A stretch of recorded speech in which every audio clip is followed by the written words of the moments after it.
Hello guys, स्वागत गर्न चाहन्छु फेरि एउटा नयाँ ब्लगमा।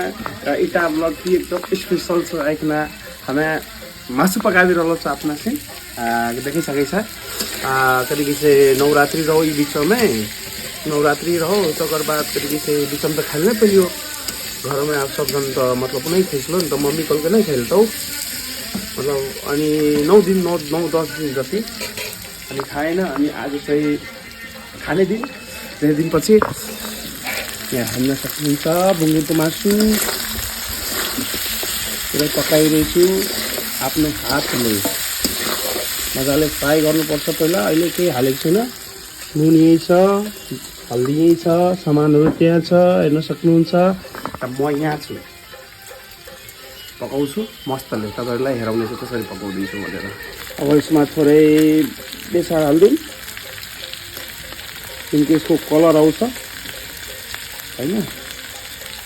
तब देखेलाई बढ़िया लाग्छ नि, तब खेल बढ़िया लाग्छ नि। त हल्का नुन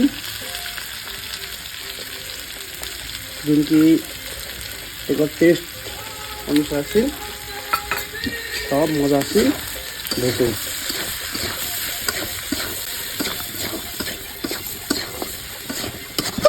आज कनी लगाए पर्लो, आज से नहीं लागिरहलो छ, मतलब चुलो नै बढिरहलो छ।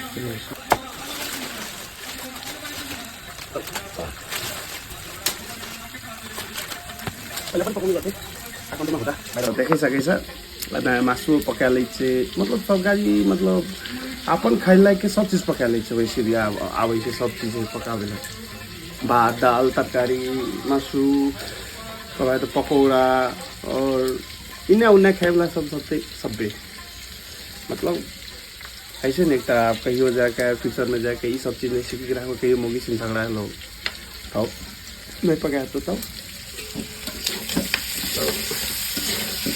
आप नहीं पका पर्लो न, ताकि कुनो घर में हेले मतलब खा पकावे नहीं सकल को तो अपना से पकाई आई तो आवे के बाद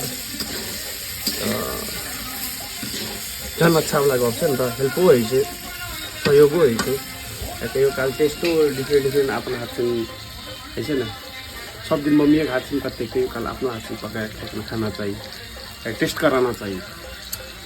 ऐसा लगे से मस्त लगे क्या तो कुन में अच्छा लाग्छ तोरा से मतलब भात से कति लगे हमारा तो चूड़ा, टेस्ट चूड़ा हल्का ग्रेवी टाइप के बनेको।